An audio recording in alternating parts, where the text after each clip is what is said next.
नमस्कार. भारतीय संविधानाने प्रत्येक नागरिकाला समान हक्क अधिकार दिले.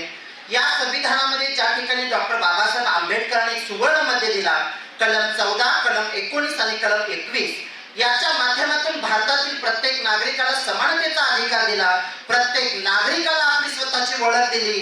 पण या संविधानातून अद्यापही देशाला स्वातंत्र्य मिळून 78 वर्षानंतरही जो वंचित घटक राहिला आणि ज्याची ओळख अद्यापही या समाजाला नाही, अशा वंचित आणि दुर्लक्षित घटक म्हणजे मी आपल्या समोर कोड क्रमांक 30 आज या ठिकाणी लोकशाही आणि निवडणुका यावर आपले मत आणि विचार व्यक्त करण्यासाठी व्यासपीठावर उभे आहे. भारत हा खूप मोठा लोकशाही प्रधान देश आहे हे आपल्या सर्वांना माहिती आहे. आपण पहिली 10वीच्या पुस्तकापर्यंत ते शिकवत आलेलो आहोत. पण ह्याच लोकशाहीमध्ये ही लोकशाही टिकते कशावर याचा जर विचार आपण केला तर या लोकशाहीला बळकटीकरणाचं काम जर कोण करत असेल ते आहे निवडणुकीच्या माध्यमातून आपल्याला संविधानाने जे अधिकार बहाल केलेला आहे, ज्यामध्ये आपल्याला अब्राहम लिंकन म्हणतात लोकांनी लोकांसाठी लोकांच्या मार्फत चालवलेलं राज्य म्हणजे लोकशाही. पण हीच लोकशाही जर आपल्याला टिकवायची असेल तर मतदानाचा अधिकार आपल्या सर्वांना बजावावा लागतो आणि त्या माध्यमातून आपण हे सर्व गोष्टी करतो. लोकशाही ही फक्त जीवनशैली आहे असं आपण म्हणतो. लोकशाही शासन पद्धती नाही तर ती जीवनशैली आहे आणि ती आपण जगली पाहिजे. तर ह्या लोकशाहीमध्ये आपण आज बघत असतो की निवडणुका हा लोकशाहीचा उत्सव आहे. वेळोवेळी शासनाकडून आपल्याला सांगितलं जातं लोकशाहीच्या उत्सवामध्ये सहभागी व्हा. आजचे तरुण ज्या पद्धतीने आपण बघतो धार्मिक आपण जे काही कार्य करतो त्यामध्ये डॉल्बीच्या पुढे नाचण्यात धन्यता मानतात, पण मतदानाला जाण्यासाठी त्यांनी इतकंच वाचतात. ही आपली शोकांतिका आहे. तर ह्या लोकशाहीला बळकटी करण्याचं कार्य निवडणुकांमधून होत असतं.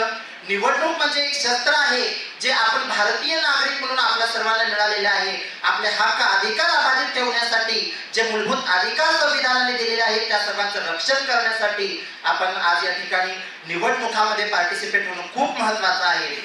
त्याच पद्धतीनं आज आपण जसं बघतो की निवडणुका लागल्यानंतर खूप लोक आपल्यामध्ये असतात की निवडणूक म्हणजे सुट्टीचा दिवस, आपल्याला एक दिवस मिळतो की सुट्टीचा जायचं फॅमिली सोबत एन्जॉय करायचा.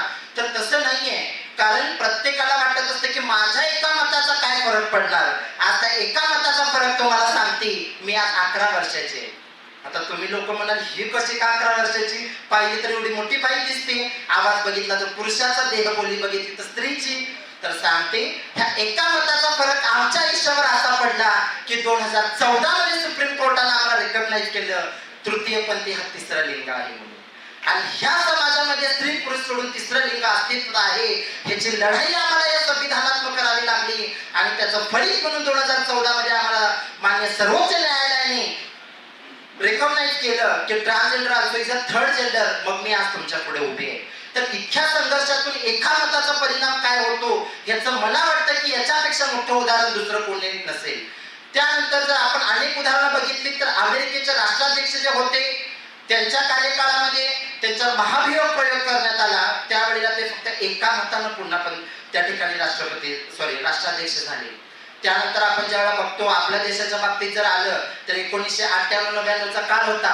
अटल बिहारी वाजपेयींचं सरकार होतं. कित्येक जण अजून युट्यूबला जाऊन ते भाषण बघतात. एका मतानं वाजपेयींचं सरकार पडलं. का माहितीये का? अध्यक्षांनी विरोधात मत केलं. त्यामुळे एका मताची किंमत ही त्या व्यक्तीला कळते जो व्यक्ती जीवनात आयुष्यात संघर्ष करतो, जो स्वतःच्या अस्तित्वाची लढाई लढतो आणि ज्याला स्वतःचं अस्तित्व या समाजात सिद्ध करायचं असतं. आज मला वाटत नाही की तुमच्या आमच्यामध्ये ते अस्तित्व सिद्ध करण्याची लढाई राहिलेली आहे, कारण संविधानात सगळ्याच गोष्टी मिळालेल्या आहेत. आज तुम्हाला मला अधिकार नाहीये की रस्ता चांगला नाही, गटर चांगली नाही, माझ्या भागाचा विकास झाला नाही. ही त्यांची चूक नाही आहे राजकारणाची, तर ही चूक आपली आहे. कारण मतदानाला जात असताना आपण आज बघतो कोणी जाती धर्माच्या नावावरती तुम्हाला लढवतो, कोणी काय आम्ही पार्ट्या देतो, काय करतो, त्याला आपण 5 मिनिटाला भुलून जाऊन मतदान करतो आणि परत कट्ट्यावर बसून गप्पा मारतो. काय केलं त्यांनी त्याला आमच्यासाठी? साहेबांनी वर्गणीच दिली नाही, 5,000 रुपये मागताना 1,000 रुपये दिले. अरे तू त्याला त्याच्यासाठी मतदान केलं का? तर ह्या गोष्टीचा विचार करून लोकशाही बळकटी करण्यासाठी आपण सर्वांनी प्रयत्न केला पाहिजे. डॉक्टर बाबासाहेब आंबेडकर म्हणत होते की बुलेट पेक्षा बॅलेट भारी आहे, त्याच्यामुळे लोकशाही बळकट होते. आज आपण बघतो नक्षलवादसारखी घटना घडतात. आता रिसेंटली आपण बघितलं छत्तीसगडमध्ये जे काही नक्षलवादी प्रकरण घडली, जम्मू काश्मीरमध्ये जे काही झालं, ह्या गोष्टी कशामुळे झाल्या? आपण जर मतदानामध्ये सहभाग घेत नाही, निवडणूक हा उत्सवामध्ये सहभागी होत नाही, लोकशाही बळकटी करण्यासाठी आपण डेडिकेशन करत नाही, तर आपल्याला ते बोलण्याचा अधिकार नाही.